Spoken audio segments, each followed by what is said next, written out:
Sometime last year, I was having a conversation with a friend who works for the federal government of my country. In his opinion, his life will be better if he could only earn the kind of money his boss at work earns. I knew that his life wouldn't be any better because I was earning far more than the amount he dreamt of earning, and I know it will be super easy for him to waste even the kind of money I make. To show how right I was, a few months after our conversation, this friend came to me to tell me about this great business he wanted to do, which he needed capital for. Guess what? The amount of money he needed to become rich in his newfound opportunity was equivalent to his 3 months' salary. Okay, here is where I'm going. This guy has been working for more than a decade and doesn't have savings equivalent to his 3 months' salary.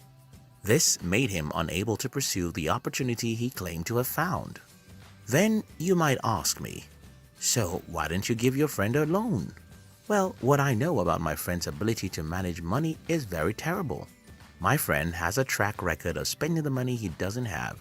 So I will be stupid to give a loan to someone so stupid about money that he spends all he earns, and there is a lot to think about here. Here's the thing. Money attracts money. The guy who has $1,000 as savings has a better chance of attracting a $5,000 opportunity than the man who has nothing. The man who has massive consumer debt is far less likely to attract money to his life than the man who has some savings. The problem of managing money. While everyone in the world goes around thinking that they need to make more money, the real problem of the world is that most people don't know how to manage money. If more people learn how to manage money, more people will be rich because money follows money. Imagine what I told you about my friend. Because he believes that he is not earning enough, he then spends everything he earns on phones, parties, and other useless things. If he had learned to keep only 5% of his income when the opportunity came to him, he would have had enough money to pursue such an opportunity, and that might end up making him richer. That's how money follows money. The $100, $1,000, or $5,000 in your savings is a bait. This bait could catch a big fish anytime, but if you don't have that bait already, the fish of opportunity will simply pass you by. You think about it.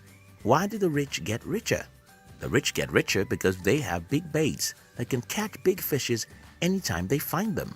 While you may not be able to save $100,000 in your savings account, you can have $100, then $500, then $5,000. The primary problem of money is not how to make more, it is how to manage it. Because money attracts money, just as bait attracts fishes. Preparing yourself for the opportunities. Many years ago, I read a quotation from Abraham Lincoln which goes like, "I'll prepare myself and one day my opportunity will come." I loved this quote and believed it for 8 years. For 8 years, I was preparing myself for an opportunity to become rich. And one day, my opportunity came. And it's all because I knew how to manage money. First, I was willing to live like a slave, to save as much money as I could out of whatever I made, and to reinvest everything into my business.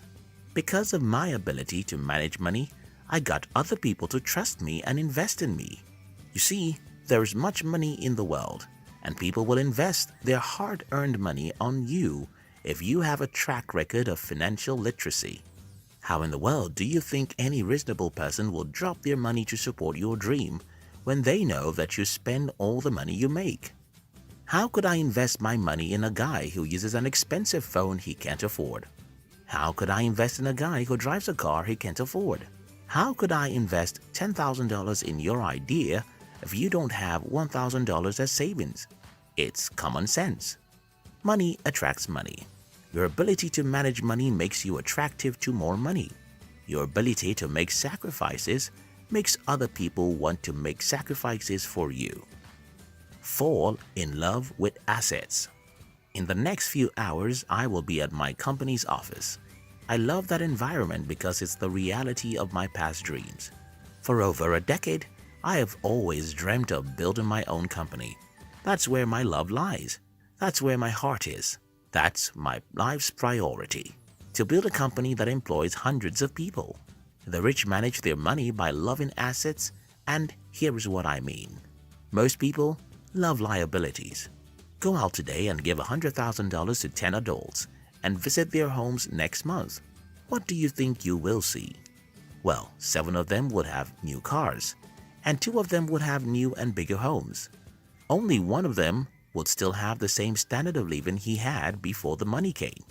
The reason for this is because liabilities are the dreams of most people.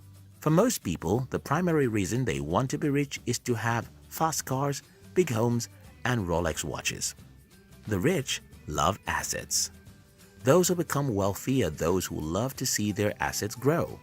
And as the law of nature dictates, every man spends his money where his heart lives.